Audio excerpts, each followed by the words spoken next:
묵상의 제목은 존재와 확신이라고 하는 주제로 말씀을 나누도록 하겠습니다. 오늘 우리가 묵상하게 될 본문의 말씀은 요한복음 11장 3절에서 4절까지만 묵상하도록 하겠습니다. 3절, 4절입니다.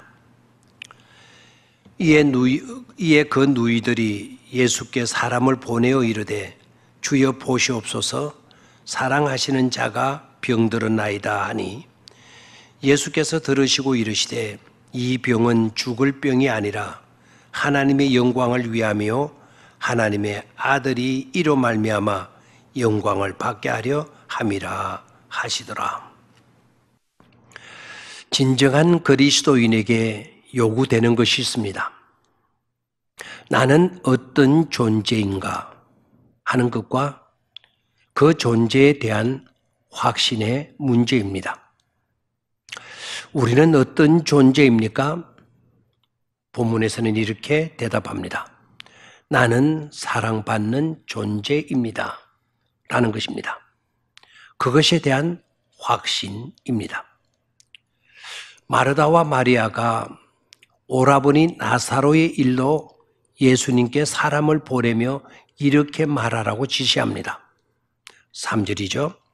주여 보시옵소서 사랑하시는 자가 병들었나이다 했습니다. 이상하지 않습니까? 그래서 어떻게 하란 말씀입니까? 어떻게 해야 되는 것인지에 대한 말은 언급되지 않습니다. 빨리 와 달라든지 어떻게 좀 해 달라든지 해야 되는데 그런 말은 없습니다. 주여 보시옵소서 주의 사랑하시는 자가 병들었나이다. 보라는 것뿐입니다. 그렇다면 뭘 보란 말씀입니까? 병들어 있는 상태, 즉 어떤 병에 걸렸는지 그것을 보라는 것일까요? 그건 아닙니다. 위기의 순간에서 강조하고 있는 것은 사랑하시는 자입니다. 주여 사랑하시는 자 보시옵소서. 사랑하시는 자를 보아달라는 말씀인 것이죠. 오라비는 예수님께로부터 사랑받는 존재라는 것을 이들은 확신하고 있었던 것입니다. 그리고 그것을 강조한 것이죠. 즉 사랑 안에 상황에 대한 모든 해답도 들어있다는 것입니다. 어떠한 상황에 대한 해답이 다 사랑 안에 들어있다는 것이죠. 사랑하시면 모든 것 알아서 해 주실 것을 이들은 확신한 것입니다. 이것이 중요합니다. 사랑은 문제 해결을 위해 행동하게 한다는 것입니다. 사랑하게 되면 문제를 보고 그냥 있지 않는다는 것이죠. 해결을 위해 행동하게 된다는 것입니다.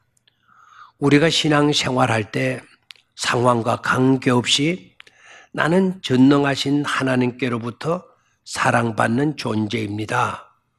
라는 것을 믿고 분명히 그런 확신만 있다고 한다면 어떤 문제도 문제될 것이 없습니다. 우리를 사랑하시는 하나님이 문제를 해결해 주실 것이기 때문입니다. 어거스틴은 이렇게 말을 합니다. 하나님은 사랑할 사람이 단 한 명밖에 없는 것처럼 우리를 사랑하신다. 이 세상에 당신 한 사람밖에 없다고 해도 예수를 보내셔서 십자가에 죽게 하셨을 것입니다. 라고 했습니다. 그만큼 사랑하는 자를 귀히 여기시는 하나님이심을 어거스틴은 강조하고 있죠. 두 번째, 나는 어떤 존재인가? 나는 영화롭게 해야 하는 존재다라는 것입니다. 이것에 대한 확신입니다. 4절입니다. 주께서 누군가를 사랑하신다면 그 사람은 지금의 삶보다도 더 위대한 삶으로 변화되게 되어 있습니다. 진정한 사랑은 사랑함으로 서로의 가치를 존귀해지게 만들어주고 부유하게 만들어주기 때문입니다. 그래서 하나님께 영광을 돌리는 삶으로 바뀌어질 수가 있는 것이죠. 심지어 병과 죽음을 통해서도 하나님께 영광을 돌리는 삶이 된다는 것입니다. 신앙생활을 함에 있어서 잊지 말아야 할 것이 있습니다. 우리가 사랑받는 자로만 머무는 것이 아니라는 것입니다. 더 나아가 하나님께 영광을 돌리고 하나님을 영화롭게 하는 단계로 전부해 가게 된다는 사실이죠. 우리가 사랑받는다는 것은 은혜입니다. 사랑받은 우리가 하나님을 영화롭게 해야 하는 것은 우리의 삶에 있어서 아주 중요한 의무입니다. 신앙인의 존재의 목적은 사랑받는 데에 머물지 않고 하나님의 영광을 위함에 있다라는 것을 잊지 말아야 할 것입니다. 세 번째, 나는 어떤 존재입니까? 인내하며 기다릴 줄 아는 존재임을 확신하는 것입니다.